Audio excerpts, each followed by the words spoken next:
Hello नमस्कार दोस्तों, मैं हूं राजीव और आप देख रहे हैं झारखंड अपडेट। दोस्तों चलिए शुरू करते हैं आज के इस सेशन को। दोस्तों आज के इस सेशन में झारखंड करंट अफेयर्स में हम लोग देखने वाले हैं झारखंड के इम्पॉर्टेंट करंट अफेयर्स के प्रश्नों को, और इसे हम लोग डिटेल में देखेंगे यानी डिस्क्रिप्शन के साथ। आपको बता दें कि इस सेशन में झारखंड करंट अफेयर्स के 5 इम्पॉर्टेंट प्रश्न होंगे। इसके अलावा वन लाइनर्स के फॉर्म में हम लोग कुछ प्रश्नों को रिवाइज करेंगे जो झारखंड करंट से ही रिलेटेड होंगे, और सेशन के बीच में मैं आपको एक अभ्यास प्रश्न दूंगा जिसका जवाब आप चाहे तो कमेंट में कर सकते हैं। और सेशन के अंत में झारखंड जीके यानी जो ट्रेडिशनल जीके है झारखंड के, उसके कुछ प्रश्नों को भी हम लोग डिटेल में जानेंगे। दोस्तों इसका पीडीएफ मैं आपको अवेलेबल करा दूंगा मेरे टेलीग्राम चैनल पे, आप इसे ज्वाइन कर सकते हैं। आपको लिंक मिल जाएगा डिस्क्रिप्शन में। तो आइए अब शुरुआत कर लेते हैं इस सेशन को। और सबसे पहले जैसा कि हर दिन करते हैं, अभ्यास प्रश्न को सबसे पहले देख लेते हैं जिसे मैंने लास्ट वीडियो में पूछा था। यह प्रश्न था दोस्तों, झारखंड के वे प्रसिद्ध आर्टिस्ट जिनकी 1 दर्जन से अधिक बड़े साइज की terracotta painting Jharkhand high court में लगाया जा रहा है। Option A Dileshwar Lohra, option B Shyam Vishwakarma, option C Shyam Rangila अथवा ऑप्शन डी डॉक्टर आर के नीरद। इस प्रश्न का सही उत्तर होगा ऑप्शन बी श्याम विश्वकर्मा, जो कि एक प्रसिद्ध टेराकोटा पेंटर हैं। इनके द्वारा बनाया जा रहा है आर्ट जो झारखंड हाई कोर्ट में लगाया जा रहा है। आइए इसके बारे में हम लोग थोड़ा और डिटेल में जान लेते हैं। आपको बता दें कि श्याम विश्वकर्मा एक प्रसिद्ध टेराकोटा पेंटर हैं और झारखंड हाई कोर्ट में उनके द्वारा बनाया गया 1 दर्जन से अधिक बड़े साइज का आर्ट यानी उनके द्वारा बनाया गया आर्ट को झारखंड हाई कोर्ट में लगाया जा रहा है। उनके पेंटिंग के साथ ही श्याम विश्वकर्मा द्वारा बनाए गए कानून की देवी की प्रतिमा भी हाई कोर्ट में लगाई जाएगी। आपको बता दें कि हाई कोर्ट भवन में लगने वाले सारे पेंटिंग्स आदिवासी लोक कला सोहराय, जादूपटिया और झारखंड का पर्यटन स्थल इत्यादि से संबंधित है, यानी झारखंड के जो संस्कृति है उसे दर्शाने का प्रयास किया गया है टेराकोटा पेंटिंग के द्वारा। श्याम विश्वकर्मा के बारे में आपको बता दें कि ये साहेबगंज के रहने वाले हैं और कला और पेंटिंग के मामले में विश्व प्रसिद्ध हैं और यह एक जाना माना नाम है। श्याम विश्वकर्मा की पेंटिंग भारत सरकार के कई मंत्रालयों को भी सुशोभित कर रही है। इसके अलावा दिल्ली स्थित झारखंड भवन में भी श्याम विश्वकर्मा द्वारा बनाई गई कला की पेंटिंग लगाई गई है। देश के अलावा अन्य देशों में भी जैसे अमेरिका, कनाडा और डेनमार्क जैसे देशों में इनके द्वारा बनाई गई कृति लगाई गई है। श्याम विश्वकर्मा की तकरीबन 1.5 दर्जन पेंटिंग अमेरिका के न्यूयॉर्क में स्थापित एक म्यूजियम में भी शान बढ़ा रहा है। आपको बता दें कि इसके लिए यानी टेराकोटा पेंटिंग के लिए श्याम विश्वकर्मा को कई पुरस्कार दिए जा चुके हैं और झारखंड सरकार द्वारा भी उन्हें पुरस्कृत किया जा चुका है। तो ये था दोस्तों पिछले वीडियो का अभ्यास प्रश्न जिसे हम लोगों ने डिटेल में जाना है। आइए अब देख लेते हैं नए प्रश्नों को जो झारखंड से संबंधित है। और इसके तहत आज का पहला प्रश्न है, झारखंड के पूर्व मुख्यमंत्री और भाजपा के पूर्व राष्ट्रीय उपाध्यक्ष रघुवर दास ने 31 अक्टूबर 2023 को ओडिशा के किस राज्यपाल के स्थान पर 26वें राज्यपाल के रूप में शपथ ली है? Option A Arif Mohammad Khan, option B Ramesh Bais, option C Ganeshi Lal अथवा ऑप्शन डी एस.एन. आर्य। दोस्तों उड़ीसा के अब तक राज्यपाल थे गणेशी लाल और उनके स्थान पर ही रघुवर दास को अब उड़ीसा का राज्यपाल बनाया गया है, यानी ऑप्शन सी इसका सही उत्तर है। झारखंड के पूर्व मुख्यमंत्री हैं, भाजपा के पूर्व राष्ट्रीय उपाध्यक्ष हैं अब, और उन्हें 31 अक्टूबर 2023 को उड़ीसा के 26वें राज्यपाल के रूप में शपथ दिलाई गई। उड़ीसा हाईकोर्ट के मुख्य न्यायाधीश जो कि वर्तमान में कार्यवाहक मुख्य न्यायाधीश हैं डॉक्टर विद्युत रंजन सारंगी, उन्होंने रघुवर दास को शपथ दिलाई थी। आपको बता दें कि श्री दास को 18 अक्टूबर 2023 को राष्ट्रपति द्वारा नियुक्त किया गया था उड़ीसा का राज्यपाल। रघुवर दास के बारे में दोस्तों आपको बता दें कि उनका जन्म 3 मई 1955 को हुआ था और वे मूल रूप से छत्तीसगढ़ के रहने वाले हैं और पहली बार वे जमशेदपुर पूर्वी से 1995 में विधायक बने थे और लगातार 5 बार वे विधायक रहे हैं इसी जमशेदपुर पूर्वी विधानसभा क्षेत्र से। पहली बार वे पहले राज्य के गठन के बाद बाबूलाल मरांडी के मंत्रिमंडल में भी वे शामिल रहे थे। उसके बाद 2009-10 के दौरान झारखंड मुक्ति मोर्चा के साथ बनने वाली बीजेपी की गठबंधन सरकार में वे उप मुख्यमंत्री के तौर पर भी कार्य कर चुके हैं। झारखंड के वे 10वें मुख्यमंत्री बने जो 2014 से 19 तक रहे, यानी 5 वर्षों तक लगातार मुख्यमंत्री रहने वाले वे झारखंड के पहले मुख्यमंत्री हैं, यानी कह सकते हैं कि 5 वर्ष का कार्यकाल पूरा करने वाले वे झारखंड के पहले मुख्यमंत्री बन गए हैं। इसके अलावा वह झारखंड के पहले गैर आदिवासी मुख्यमंत्री के तौर पर भी अब जाने जाते हैं। झारखंड के प्रथम मंत्रिमंडल के सदस्य भी रहे हैं, यानी जब झारखंड का गठन वर्ष 2000 में किया गया था उस समय बाबूलाल मरांडी के मुख्यमंत्रित्व काल में वे श्रम एवं प्रशिक्षण मंत्री थे। इसके अलावा आपको बता दें कि झारखंड विधानसभा में सबसे ज़्यादा बार बजट पेश करने वाले वित्त मंत्री के तौर पर भी रघुवर दास को जाना जाता है। 5 बार तो वे मुख्यमंत्री रहते हुए बजट पेश कर रहे थे, जब वे मुख्यमंत्री के साथ ही उनके पास वित्त मंत्रालय भी था। इसके अलावा 3 बार वित्त मंत्री के रूप में उन्होंने झारखंड विधानसभा में बजट पेश किया था। इस तरह सबसे ज़्यादा बार विधानसभा में बजट पेश करने वाले वे झारखंड के मुख्यमंत्री के तौर पर भी जाने जाते हैं। आइए दोस्तों, अब आगे बढ़ते हैं और देखते हैं आज के दूसरे नंबर प्रश्न को। और आज का जो दूसरा प्रश्न है वह है, झारखंड का सबसे लंबा पुल का नाम किसके नाम पर रखे जाने का निर्णय लिया गया है? Option A Vinod Bihari Mahato, option B Shibu Soren, option C Birsa Munda अथवा ऑप्शन डी उपरोक्त में से कोई नहीं। इसका उत्तर होगा दोस्तों ऑप्शन बी शिबू सोरेन, जो कि झारखंड के पूर्व मुख्यमंत्री हैं। उनके नाम पर रखा जाएगा झारखंड के सबसे लंबे पुल का नाम, जो मयूराक्षी नदी पर बनाया गया है। आइए इसे भी हम लोग डिटेल में जान लेते हैं। आपको बता दें कि झारखंड का सबसे लंबा पुल का उद्घाटन मुख्यमंत्री हेमंत सोरेन द्वारा 30 अक्टूबर को किया गया और यह पुल मयूराक्षी नदी पर बनाया गया है और यह राज्य का सबसे लंबा पुल है, जो दुमका के कुमड़ाबाद में मयूराक्षी नदी पर निर्मित किया गया है। अगर इसकी कुल लंबाई की बात करें तो इसकी कुल लंबाई 2.34 किलोमीटर है और इस पर कुल लागत 198.11 करोड़ रुपए आई है। इस पुल का नाम दिशोम गुरु शिबू सोरेन के नाम पर रखे जाने का प्रस्ताव आया है। पुल के बनने से पश्चिम बंगाल, रांची, जामताड़ा व नाला के आसपास रहने वाले लोगों के लिए अब दूरी कम हो जाएगी। इससे आर्थिक व पर्यटन के क्षेत्र में भी विकास होगा। दुमका और मसलिया प्रखंड के कई गांवों के ग्रामीणों को भी अब दुमका आने में काफ़ी सहूलियत होगी और काफ़ी कम किलोमीटर तय कर वे एक से दूसरे जगह तक, यानी दुमका से मसलिया प्रखंड तक आ सकते हैं। आज का तीसरा नंबर प्रश्न है, झारखंड की टियाना बुधिया हाल ही में क्यों चर्चा में रही? Option A, Everest base camp पहुंचने वाली झारखंड की सबसे कम उम्र की बालिका बन गई है। ऑप्शन बी, इंग्लिश चैनल को पार करने वाली झारखंड की सबसे कम उम्र की बालिका बन गई है। ऑप्शन सी, जम्मू और कश्मीर से कन्याकुमारी पैदल पहुंचने वाली झारखंड की सबसे कम उम्र की बालिका बन गई है। अथवा ऑप्शन डी, एंडेज माउंटेन पीक, जो कि दक्षिण अमेरिका के पश्चिमी तट पर स्थित है, वहाँ पहुँचने वाली झारखंड की सबसे कम उम्र की बालिका बन गई है।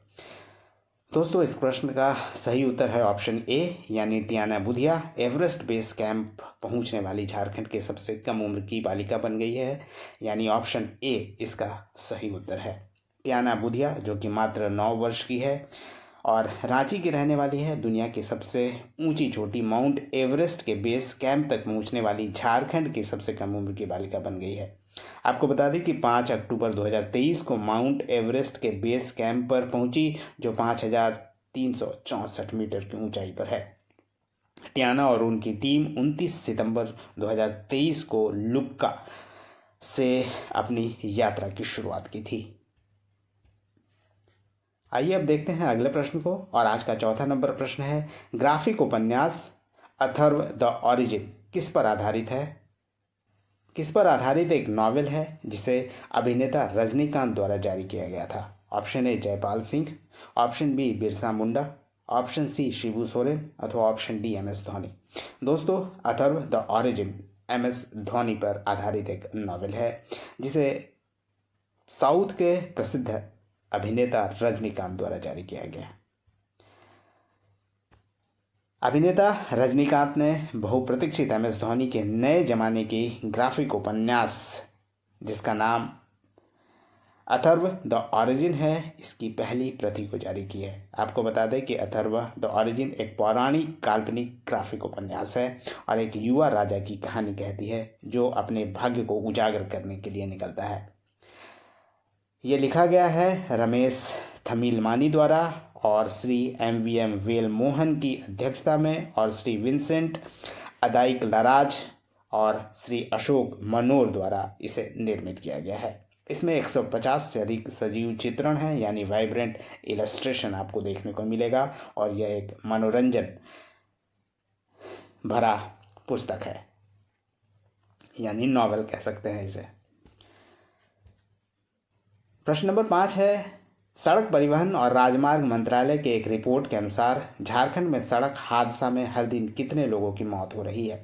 Option A 6, option B 10, option C 18 अथवा ऑप्शन डी 27। इसका सही उत्तर है ऑप्शन बी 10 लोग, यानी झारखंड में हर दिन 10 लोगों की मृत्यु हो रही है सड़क हादसे से, यानी ऑप्शन बी इसका सही उत्तर है। आइए इसे भी हम लोग डिटेल में जान लेते हैं।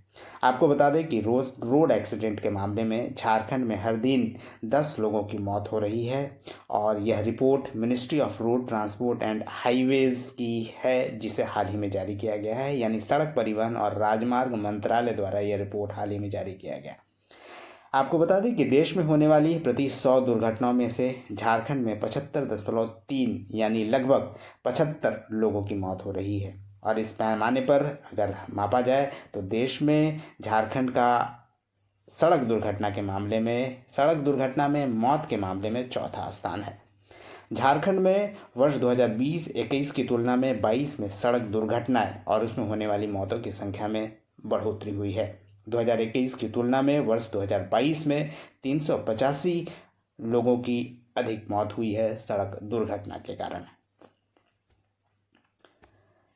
दोस्तों, आइए अब आगे बढ़ते हैं और वन लाइनर्स के फॉर्म में हम लोग कुछ करंट अफेयर्स को रिवाइज कर लेते हैं।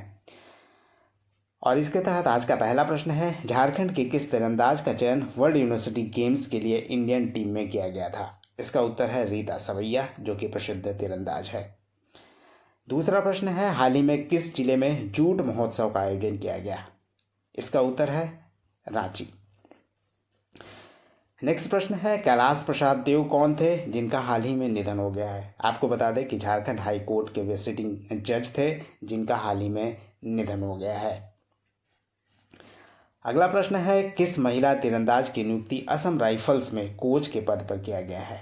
इसका उत्तर है विद्या कुमारी। आपको बता दें कि विद्या कुमारी दीपिका कुमारी, जो कि प्रसिद्ध तीरंदाज है, उसकी छोटी बहन है और विद्या कुमारी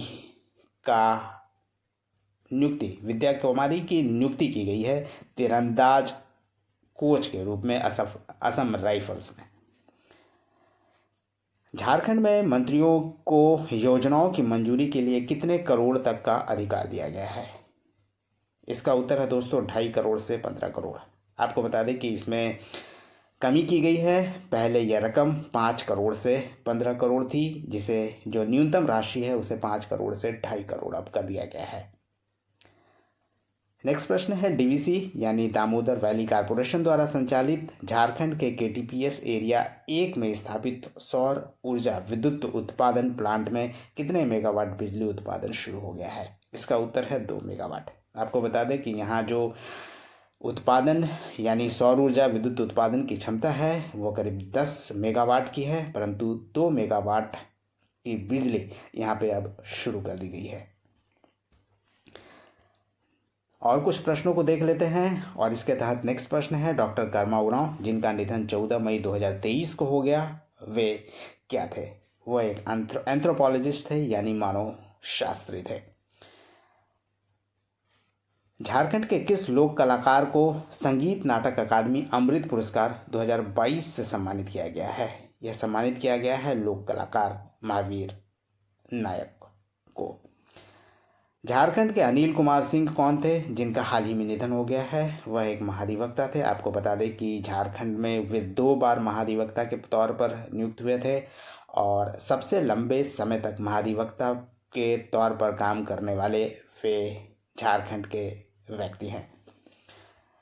किस संस्थान के स्थापना के 20 सितंबर 2023 को 100 वर्ष पूरे हो गए हैं? आपको बता दें कि लाह अनुसंधान संस्थान जो कि नामकुम में स्थित है, इसका 100 वर्ष अब पूरा हो गया है। झारखंड के किन 2 एयरपोर्ट पर परिचालन जनवरी 2024 से प्रारंभ हो जाएगी? इसका उत्तर है बोकारो और दुमका, और इसका उद्घाटन प्रधानमंत्री द्वारा किया जाएगा जनवरी 2024 में। आपको बता दें कि इससे पहले झारखंड में रांची और दुमका एयरपोर्ट पर परिचालन सुचारू रूप से चल रहा है अभी। इस तरह ये दोनों यानी बोकारो और दुमका के शुरू हो जाने से 4 प्रमुख एयरपोर्ट हो जाएंगे झारखंड में। इसके अलावा जमशेदपुर में भी एक एयरपोर्ट है जिसका उद्घाटन मुख्यमंत्री के द्वारा किया गया था। झारखंड में हाल ही में किस केंद्रीय योजना को लॉन्च किया गया है? यह योजना है प्रधानमंत्री विश्वकर्मा योजना। आपको बता दें कि इस योजना की शुरुआत या लॉन्चिंग प्रधानमंत्री के द्वारा 17 सितंबर को किया गया था। दोस्तों, अब बारी है अभ्यास प्रश्न की, और आज का अभ्यास प्रश्न है झारखंड के विधायकों की मासिक वेतन और अन्य भत्ते को मिलाकर कुल लगभग कितने रकम दिए जाने की सिफारिश की गई है? ऑप्शन ए 1.88 लाख रुपए, ऑप्शन बी 2.88 लाख रुपए, ऑप्शन सी 1.99 लाख रुपए, अथवा ऑप्शन डी 3.88 लाख रुपए। दोस्तों, इसका जवाब आप कमेंट करके बता सकते हैं। नेक्स्ट सेशन में हम लोग इसके उत्तर को देखेंगे और साथ ही डिटेल में जानेंगे इसके बारे में। और अब बारी आती है दोस्तों झारखंड के स्टैटिक जीके के कुछ प्रश्नों को देखने की, और इसके तहत आज का पहला प्रश्न है झारखंड का अमृत पुत्र मरांग गोम के जयपाल सिंह मुंडा नामक कृति या रचना किसके द्वारा रचित है? Option A doctor Girdhari Ram Gonjhu, option B Jaipal Singh Munda, option C Inder Singh Namdhari, अथवा ऑप्शन डी विनोद बिहारी महतो। इसका सही उत्तर है डॉक्टर गिरधारी राम गोंझू, जो कि पद्मश्री विजेता हैं। पद्मश्री पुरस्कार उन्हें 2022 में दिया गया था। डॉक्टर गिरधारी राम गोंझू इस पुस्तक के रचयिता हैं, यानी झारखंड का अमृत पुत्र मरांग गोम के जयपाल सिंह मुंडा के रचयिता डॉक्टर गिरधारी राम गोंझू हैं। आइए इसके बारे में और डिटेल में आपको बताते हैं। डॉक्टर गिरधारी राम गोंझू रांची विश्वविद्यालय के जनजातीय एवं क्षेत्रीय भाषा विभाग में लंबे समय तक विभागाध्यक्ष रहे हैं और नागपुरी साहित्य के वे प्रसिद्ध विद्वान रहे हैं। उन्हें 2022 में पद्मश्री पुरस्कार से सम्मानित किया गया था और साहित्य और शिक्षा के क्षेत्र में उन्हें सम्मानित किया गया था। नागपुरी बोली को भाषा के रूप में स्थापित कराने में उनका अहम योगदान रहा है। उसके अलावा उसके साहित्य यानी नागपुरी साहित्य पर शोध उन्होंने किया है और साथ ही विभिन्न प्रचार माध्यमों से झारखंडी संस्कृति का पक्ष रखने के लिए उन्हें जाना जाता है। और डॉक्टर गिरधारी राम गोंझू ने दर्जनों पुस्तकें लिखकर नागपुरी साहित्य को भी समृद्ध किया है और मुख्य रूप से उन्हें जो पद्मश्री पुरस्कार से सम्मानित किया गया था उन्हें नागपुरी साहित्य के लिए ही प्रदान किया गया था। आइए आगे बढ़ते हैं और अब कुछ वन लाइनर्स के फॉर्म में हम लोग देख लेते हैं स्टैटिक जीके के कुछ प्रश्नों को। इसे भी हम लोग थोड़ा डिटेल में जानेंगे और इसके तहत आज का पहला प्रश्न है संत पॉल गिरजाघर का निर्माण किस अंग्रेज अधिकारी द्वारा कराया गया था? इसका उत्तर है जनरल रॉलेट। दोस्तों एक्चुअली ये रॉलेट नहीं है, इसे आप कर लीजिएगा जनरल डाल्टन। जनरल डाल्टन के द्वारा इसकी नींव रखी गई थी 1870 में और ये निर्मित हुआ था 73 में, यानी यह पूर्ण रूप से 3 वर्षों के बाद 1873 में निर्मित हो गया था। और संत पॉल गिरजाघर के बारे में आपको बता दें कि संत पॉल यानी पॉल एक व्यक्ति थे जो धर्म प्रचारक थे, धर्म का प्रचार करते थे। उनके नाम पर ही यह गिरजाघर बनाया गया है और उस समय इस पर लगभग 26,000 रुपये का खर्च आया था और यह रांची में स्थित है और रांची का दूसरा सबसे पुराना गिरजाघर है वर्तमान में। नेक्स्ट प्रश्न है दोस्तों, झारखंड विधानसभा में एंग्लो इंडियन सदस्य के रूप में मनोनीत होने वाले प्रथम व्यक्ति कौन थे? इसका उत्तर है जोसेफ पेचेली गॉलस्टीन यानी G.P. गॉलस्टीन।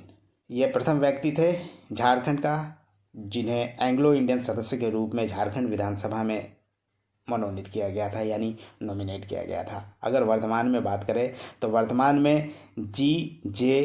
गॉलस्टीन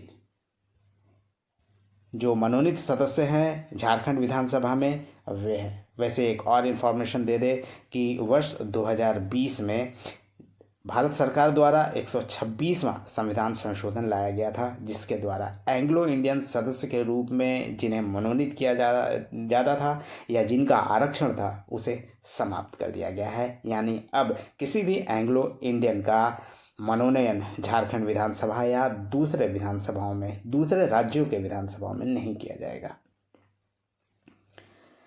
नेक्स्ट प्रश्न है, झारखंड क्षेत्रफल की दृष्टि से झारखंड का सबसे बड़ा कोयला खनन क्षेत्र कौन सा है? इसका उत्तर है कर्णपुरा कोयला खनन क्षेत्र और यह क्षेत्रफल की दृष्टि से सबसे बड़ा कोयला खनन क्षेत्र है। वहीं उत्पादन की दृष्टि से अगर बात करें तो उत्पादन की दृष्टि से झरिया सबसे बड़ा कोयला उत्पादन क्षेत्र है। नेक्स्ट प्रश्न है, किस व्यक्ति ने ताना भगत को प्रिय अनुयायी के नाम से संबोधित किया था? इसका उत्तर है महात्मा गांधी। आपको बता दें कि महात्मा गांधी के अहिंसा पे विश्वास करने वाले ताना भगत थे और 1914 में ताना भगतों द्वारा आंदोलन शुरू किया गया था। एक अहिंसक आंदोलन था और धार्मिक आंदोलन भी था। इसके अलावा जतरा भगत द्वारा इसकी शुरुआत की गई थी और जतरा भगत मूल रूप से गुमला के रहने वाले थे, गुमला के चिंगारी गांव के। नेक्स्ट प्रश्न है और आज का अंतिम प्रश्न भी, मुंडा विद्रोह पर आधारित अरण्येर अधिकार उपन्यास किस भाषा में रचित है? आपको बता दें कि यह बांग्ला भाषा में रचित पुस्तक है, उपन्यास है जिसकी रचना की गई थी महाश्वेता देवी द्वारा। आपको बता दें कि अरण्येर अधिकार का जो शाब्दिक अर्थ होता है वह आता है जंगल का अधिकार और इस पुस्तक के लिए यानी अरण्येर अधिकार के लिए ही महाश्वेता देवी को 1979 में यानी 1979 में साहित्य अकादमी पुरस्कार से सम्मानित किया गया था। ये था दोस्तों आज का सेशन। उम्मीद करता हूँ आपको पसंद आया होगा। धन्यवाद। फिर मिलते हैं नेक्स्ट सेशन में किसी नए टॉपिक के साथ। तब तक जुड़े रहिए झारखंड अपडेट के साथ। धन्यवाद।